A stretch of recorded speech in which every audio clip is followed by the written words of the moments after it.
सन्माननीय व्यासपीठ, व्यासपीठावर विराजमान सर्व दिग्गज नेते,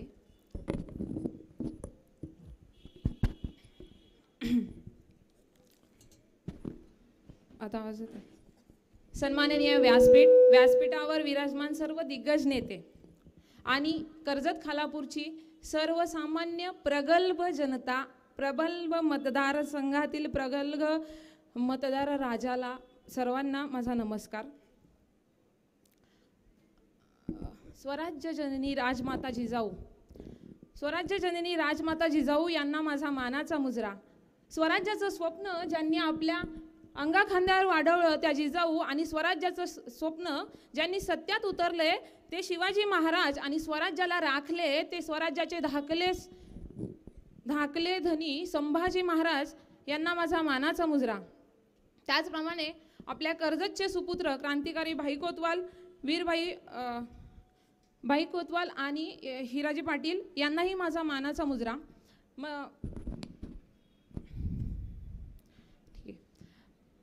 हॅलो, हां, तुम्हाला सगळ्यांना प्रश्न पडला असेल की ही ताई अचानक इथे कशी उभी राहिली आहे आणि का बरं आली असेल, तर माझं तुम्हाला एवढंच सांगणं आहे की मला आमच्या तरुणाईचे प्रश्न मांडायचे आहेत, त्यासाठी मी इथे आलेली आहे। आणि आमच्या तरुणाईचे प्रश्न मांडण्यासाठी हक्काचं असं व्यासपीठ मला वाटलं ते आदरणीय भाऊंचं, कारण की आपल्या जनतेचे प्रश्न हक्काने सोडवणारा एकच नेता या कर्जत खालापूरमध्ये आहे, तो म्हणजे आपले आदरणीय सुधा भाऊ। आणि आदरणीय सुधा भाऊंना आपल्याला विधानसभेत यासाठीच पाठवायचे की सर्वसामान्यांचे प्रश्न भाऊ आपल्या नेहमी ज्या तळतळीने सोडवतात त्याच तळतळीने विधानसभेत गेल्यानंतरही ते प्रश्न सोडवतील, ना की आपल्या नातेवाईकांचा विकास करतील, ना की फक्त आपल्या आप्त स्वकीय जवळच्या व्यक्तींचाच विकास करतील। भाऊंसाठी चांद्यापासून बांधापर्यंत, बांधापासून चांद्यापर्यंत जो कष्टकरी शेतकरी, तरुण वर्ग, महिला, तरुणी सर्व त्यांच्या घरच्या सदस्याप्रमाणे आणि परिवाराप्रमाणे आहेत, ना की फक्त मामा, भाचे, पुतणे सगळे, बाकी तुम्हाला सगळ्यांना माहितीच आहे। डॉक्टर बाबासाहेब आंबेडकर असं म्हणतात की पुस्तक वाचणारं मस्तक कोणासोबत नतमस्तक होत नाही, आणि नतमस्तक न होणारं मस्तक व्यवस्था जर बिघडली, प्रशासन जर बिघडलं, व्यवस्था जर बिघडली तर त्या बिघडलेल्या व्यवस्थेला प्रश्न विचारायलाही कधी घाबरत नाही। आणि ह्या प्रेरणेनेच मला आमच्या या तरुणाईचे 5 प्रश्न फक्त या व्यासपीठावर मांडायचेत। प्रश्न यासाठी मांडायचेत कारण विश्वास आहे 23 तारखेनंतर या प्रश्नांना कुठेतरी वाचा फुटेल, हे प्रश्न सोडवले जातील।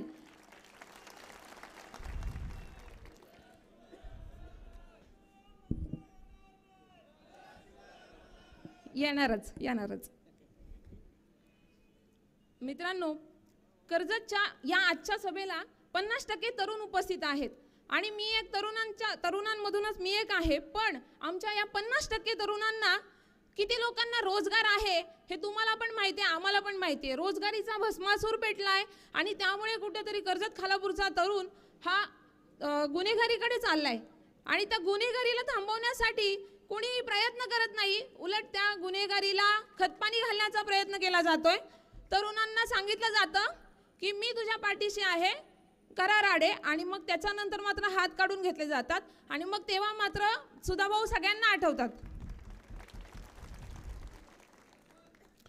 भाऊ, बेरोजगारीचा प्रश्न आपण वारंवार त्याच्यावर विचार करतो, बोलतो आणि त्याच्यावर उपाययोजना करायचंही आपल्या डोक्यात आहे, परंतु जर बघितलं तर आपल्याकडे बरेचसेच लोक रोजगारासाठी रेल्वेने प्रवास करत मुंबईला जातात।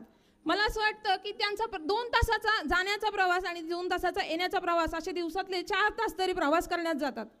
मला सांगा, दिवसातले 4 तास जर प्रवास करण्यात गेले तर आठवड्याचे 72 तास होतात आणि महिन्याचे किती 365 दिवसांचा जर हिशोब लावला तर 48 दिवस तुम्ही फक्त प्रवासच करता 362 दिवसांपैकी। मला सांगा, इथल्या तरुणांवर हा प्रश्न, ही समस्या किंवा ही गोष्ट का बरं उद्भवली? त्यांना इथं रोजगार नाहीये ना म्हणून। बरं, तुम्हाला मला हेही सांगायचं आहे की कर्जत खालापूरचा मतदारसंघ हा सोन्याचं अंड देणारी कोंबडी राज्य सरकारसाठी आहे, आपल्यासाठी नाहीये। आपल्यासाठी या समस्या आणि या समस्येने ग्रस्त झालेला आपला कर्जत खालापूर हाच आपल्यासाठी धकाधकीचं रोजचं जीवन आहे. परंतु कर्जत खालापूरकडे एवढं लक्ष अख्ख्या महाराष्ट्राचं लागलंय. आज 288 सीट्स आहेत, परंतु एका कर्जत खालापूरवर एवढं लक्ष आहे आणि त्यांना कुठल्याही परिस्थितीमध्ये कर्जत खालापूर सोडायचं नाही आहे. कारण की कर्जत खालापूरमधल्या खालापूरचं जे वेटेज आहे पुण्याला आणि मुंबईला जोडणारं आहे. आपलं जर कर्जत खालापूर सोडला तर पुण्या मुंबईला जाऊ शकत नाहीत, ना रेल्वेने जाऊ शकता ना रस्त्याने जाऊ शकता. पण ह्या गोष्टीची भनकही आपल्या सर्वसामान्य जनतेला दिली जात नाही. त्यांचा करेक्ट कार्यक्रम त्यांच्यापुरता चाललेला आहे, आपल्याला त्याचं काहीही नाही. इथली बेरोजगारी, इथले गरीब, इथले तरुण, सुशिक्षित बेरोजगार तरुण, इथे असं नाही की इथली मुलं शिकलेली नाही आहेत. इथे मुलं इंजिनियर झालेले आहेत, कोणी BSc झालं आहे, कोणी ग्रॅज्युएट झालं आहे, कोणी MA झालं आहे, कोणी MSc झालं आहे. माझ्यासारखे विद्यार्थी तर PhD पण करतायत, पण त्यांच्याकडे जॉबच नाही आहे. आणि त्याच्यासाठी प्रश्न विचारायलाही कोणाच्यात हिंमत नाही, कारण तुम्ही फक्त तोंडच उघडून दाखवा, बघा तुम्हाला कशा धमक्या येतात. पण आता या ठिकाणी घाबरायची गरज नाही, कारण की कुठल्याही धमकीला भीक न घालणारे जे नेतृत्व, खमके नेतृत्व आपल्यासोबत आहे आणि त्यासाठी त्यांना आपल्याला विधानसभेत पाठवायचं आहे. दुसरा प्रश्न मला आठवतोय की आपल्याकडे 90% जनता ही शेती करते, भाताची शेती करते. मित्रांनो, सांगायला वाईट वाटतं की महाराष्ट्रामध्ये कर्जतला भाताचं कोठार म्हणून ओळखलं जातं. आता तुम्ही म्हणाल ही अभिमानाची गोष्ट आहे आणि ही पोरगी असं का बरं बोलते, तर मला सांगा, 90% जनता जर शेती करत असेल तर इथल्या शेतकऱ्याला तांदळाला हमी भाव किती? आता सगळ्यांची सराई झाली, आता काही लोक भात खरेदीसाठी करत येत असतील, परंतु त्या लोकांना हमी भाव किती आहे याचा प्रश्न कोणीतरी विचारलाय का? कोणाच्या तरी डोक्यात आलं का की त्यांचा हमी भाव किती आहे? त्या हमी भावाबद्दल जर कोणी विचारणा केली असेल तर ते आपले आदरणीय भाऊ आहेत. आरोग्याची समस्याही मला ते मोठी वाटते. आरोग्याच्या समस्येमध्ये आपल्या कर्जत आणि खालापूरमध्ये 100 खाटांचं एक चांगलं हॉस्पिटल देखील आपल्याकडे नाहीये. हे दुर्दैव आपलं आहे आणि त्यामुळं आपल्याला कितीही इमर्जन्सी असली तरी इथून पनवेल किंवा मुंबईला जावं लागतं. तोपर्यंत दुर्दैवाने एखादा रुग्ण दगावण्याची शक्यता असते. पण ह्या सर्वांकडे आपलं लक्ष नाहीये. आपणही याला जबाबदार आहोत. 5 वर्ष आपण विचार करत नाही, परंतु मला असं वाटतंय की आपला हा प्रगल्भ मतदारसंघ आता कुठेतरी जागा झालाय आणि हा जनसमुदाय त्याचा साक्षीदार आहे, कारण तो भाऊंच्या सोबत आहे. आणि 20 तारखेला 7 नंबरचं बटन दाबून रिक्षा या चिन्हापुढे मतदान करून भाऊंना विधानसभेत आपल्याला पाठवायचं आहे. कारण आपले प्रश्न सोडवणारा एकच नेता आहे. मला सांगा, आमदार हा कोणी भाई किंवा शेठ असता कामा नये. आमदार हा असा असला पाहिजे जो मधल्या रात्री त्याच्या दारात जर कोणी गेला तर त्या माणसाच्या हाकेला साथ देणारा आपला भाऊच असला पाहिजे.